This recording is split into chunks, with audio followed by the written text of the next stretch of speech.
بہرحال دنیا ایک بہت بڑے تصادم کی طرف بڑھ رہی ہے. اب میں اس سے اگلی بات جو کہنا چاہتا ہوں اس کے لیے پہلے سے معذرت کروں. خوشخبری میں نے دی ہے تو بدخبری بھی مجھے دی.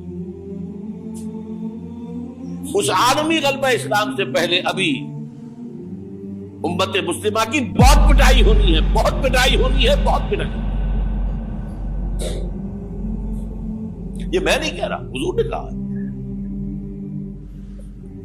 کتاب الملاحم احادیث کی کتابوں کے آخر میں یہ 4 ابواب جو آتے ہیں جن کو عام طور پر علماء بھی نہیں پڑھتے، اس لیے کہ ان سے کوئی فقہی مسئلہ تو نکلتا نہیں، ان سے کوئی شرعی حکم نہیں نکلتا، وہ تو پیشین گوئیاں ہے.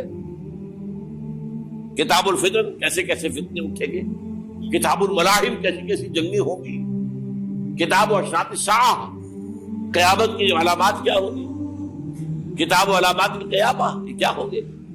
ان ابواب کو پڑھیے تو آپ کو معلوم ہوگا اس دور کے آنے سے پہلے ابھی امت مسلمہ پر اللہ کے عذاب کے بہت سخت کوڑے پڑ. معافی چاہتا ہوں. اگر رسولوں کی شان یہ تھی کہ وہ بشیر بھی تھے اور نذیر بھی تھے تو میں بھی ایک ادنا غلام نہیں کہوں. میں جو کہہ رہا ہوں قرآن اور حدیث سے کہہ رہا ہوں. یہ عذاب کیوں آئے گا؟ امت مسلمہ بحیثیت مجموعی اللہ کی نگاہ میں مجرم، بہت بڑی مجرم. کیوں؟ 1 انچ زمین دنیا میں نہیں دکھا سکتی جہاں اللہ کا دین قائم. یہ مذہب ہے، مسجدیں ہیں، حج ہے اور عمرے ہیں، یہ مذہب ہے. دین کہاں ہے؟ اللہ کا نظام کہاں ہے؟ دین حق کہاں ہے؟ وہ نظام عدل کہاں ہے؟ وہ نظام سیاست کہاں ہے؟ وہ قانون شریعت کہاں ہے؟ آپ کی ساری معیشت سود کے اوپر ہے، اور سود سے زیادہ بڑا گھناؤنا جرم کوئی نہیں، سود سے زیادہ بڑا گھناؤنا گناہ کوئی نہیں، جس کے بارے میں حضور نے فرمایا الربا 70 جزءا یحوما. 2 حدیثیں ہیں. یہ ربا کے 70 حصے ہیں یا 70 گناہ ہیں. 70 گناہ ہیں جن میں چھوٹے بھی ہیں بڑے بھی ہیں. 70 گناہ. ایسا رہا ان میں سب سے چھوٹا اس کے مساوی ہے ان کہ الرجل امہ، کہ کوئی شخص اپنی ماں سے زنا کرے. سنن ابی داؤد کی روایت ہے، سن لیجیے پڑھ لیجیے. سارا نظام آپ کا کہاں ہے؟ تجارت ہو تو اس پر ہے، زراعت ہو تو اس پر ہے. بیج لیا تھا تو سودی قرضے پہ لیا تھا، اس کے بعد جو اس کے لیے کھاد خریدی تھی سودی قرضے پہ خریدی تھی، پیسٹیسائڈ خریدے تھے سودی قرضے پہ خریدے تھے. اس کے بعد اگر کوئی ہارویسٹر لیا ہے، کوئی اور لیا، ٹریکٹر لیا تو سودی قرض. سود ہر دانے گندم میں سود ہے.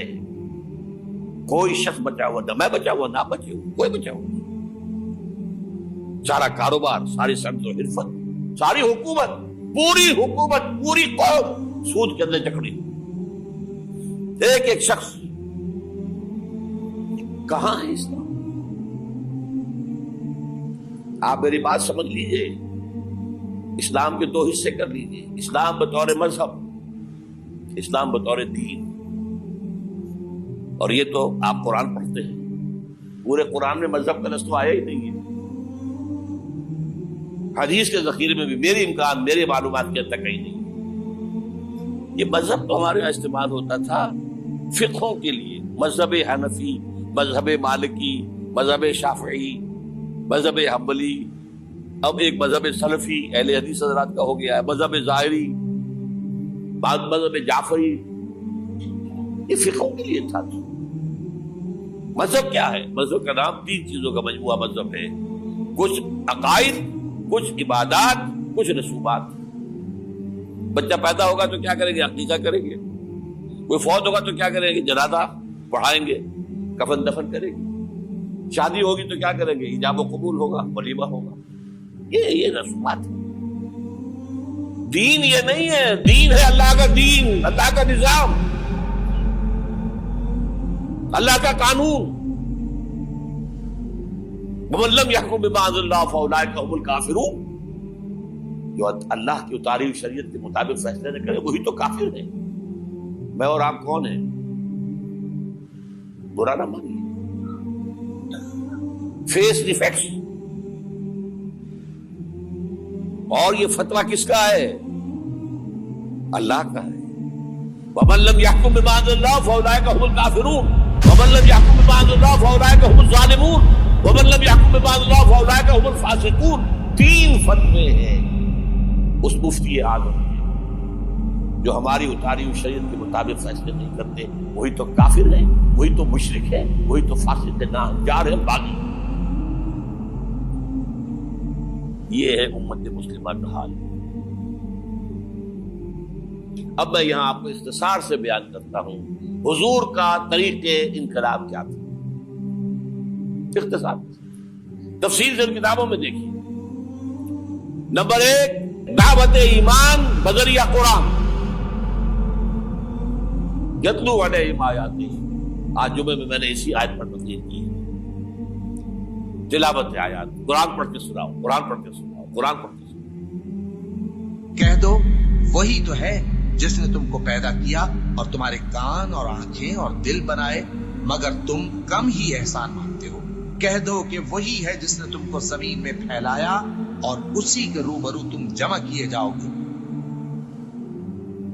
کیا یہ کسی کے پیدا کیے بغیر ہی پیدا ہو گئے, یا یہ اپنے آپ کو خود پیدا کرنے والے ہیں, یا انہوں نے آسمانوں اور زمین کو پیدا کیا ہے؟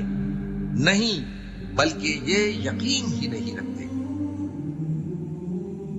تو کیا ہم پہلی بار پیدا کر کے تھک گئے؟ نہیں, بلکہ یہ اثر نو پیدا کرنے کے بارے میں شک میں پڑے ہوئے ہیں. اور ہم ہی نے انسان کو پیدا کیا ہے, اور جو خیالات اس کے دل میں گزرتے ہیں ہم ان کو جانتے ہیں, اور ہم تو رگ جان سے بھی زیادہ اس کے قریب ہیں. اور کافر انسان کہتا ہے کہ جب میں مر جاؤں گا تو کیا زندہ کر کے نکالا جاؤں گا؟ کیا ایسا انسان یاد نہیں کرتا کہ ہم نے اس کو پہلے بھی تو پیدا کیا تھا جبکہ وہ کچھ بھی چیز نہ تھا؟ جو تمہارے پروردگار کی قسم ہم ان کو جمع کریں گے اور شیطانوں کو بھی, پھر ان سب کو جہنم کے گرد حاضر کریں گے اور وہ گھٹنوں پر گرے ہوئے ہوں گے. وہی زندہ کو مردے سے نکالتا ہے اور وہی مردے کو زندہ سے نکالتا ہے, اور وہی زمین کو اس کے مرنے کے بعد زندہ کرتا ہے, اور اسی طرح تم دوبارہ زمین میں سے نکالے جاؤ گے. اور اسی کی نشانیوں میں سے ہے کہ اس نے تمہیں مٹی سے پیدا کیا, پھر اب تم انسان ہو کر جا بجا پھیل رہے ہو. اس قرآن کے ذریعے سے دلوں میں ایمان پیدا ہو, یقین والا ایمان. دیکھیے, برا نہ مانے, مغالطے میں نہ رہیے. میرے اور آپ کے دلوں میں ایمان نہیں ہے, عقیدہ ہے. عقیدہ ہے, والدین سے ملا ہے. یقین والا ایمان کہاں ہے؟ اپنے گریبان میں جھانکیے, اللہ آپ کو توفیق دے. کیا مجھے واقعی یقین ہے کہ مجھے مرنے کے بعد جی اٹھنا ہے؟ کیا مجھے یہ واقعی یقین ہے کہ اصل زندگی آخرت کی زندگی ہے؟ کیا مجھے واقعی یقین ہے کہ قرآن اللہ کا کلام ہے؟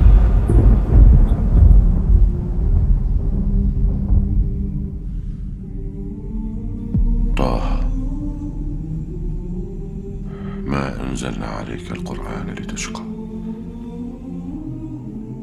إلا تذكرة لمن يخشى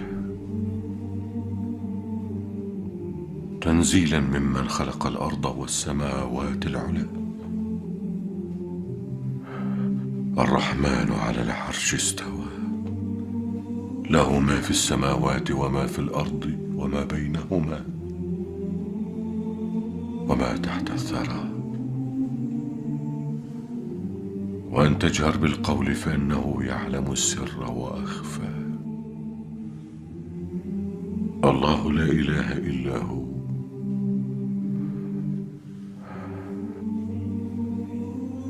له الأسماء الحسنى. ٹٹولی اپنے دلوں کو. اگر یقین ہوتا کہ اللہ کا کلام ہے تو آپ اس کو سمجھنے کے لیے عربی بھی نہ سیکھ سکتے. انگریزی آپ پڑھے, اور پڑھی آپ نے ایسی کہ انگریزوں کو پڑھا دے. کیا نہیں کیا, پی ایچ ڈیز کر رہے ہیں, کون کون سے فنون نہیں سیکھے, ڈاکٹر اتنی عربی نہیں سیکھی دعویٰ ہے کہ تمہارا یقین تھا میری کتاب پر، اللہ پوچھے گا تمہارا سلوک کیا تھا میری کتاب کے ساتھ، تم نے پڑھا اس کو، سمجھا اسے سمجھنے کے لیے عربی سیکھی؟ نہیں، تو تم جھوٹ بول رہے ہو، تمہارا کوئی ایمان نہیں تھا میری کتاب پر۔ ما آمن بالقرآن من استحل محارمہ، جنہوں نے سود کو اپنے پورے نظام کی جڑ بنیاد بنایا ہو، ان کا ایمان کوئی ہے اللہ پر؟ حضور فرماتے ہیں کہ جس شخص نے حرام کسی شے کو اپنے لیے حلال کر لیا اس کا کوئی ایمان نہیں۔ دوبارہ آج بھی کرنا ہے تو دوبارہ ایمان پیدا کرنا ہوگا، ایمان، عقیدہ نہیں، ایمان، صرف لپ سروس نہیں، اقرار باللسان نہیں، تصدیق بالقلب۔ جو لوگ آئے جن کے دلوں میں ایمان پیدا ہوا، پھر ان کا تزکیہ کیا، تطہیر فکر، تصفیہ قلب، تجلیہ روح، تزکیہ نفس، اندر کا باطن دھو دیا قرآن۔ جو بجاں در رفت جان دیگر شبد، جان جو دیگر شد جان دیگر شبد۔ یہ قرآن جب کسی انسان کے اندر اتر جاتا ہے، اس کے اندر کی مکمل اوور ہالنگ، مکمل صفائی، دماغ کی صفائی غلط نظریات سے، دل کی صفائی غلط نیتوں سے، غلط ارادوں سے،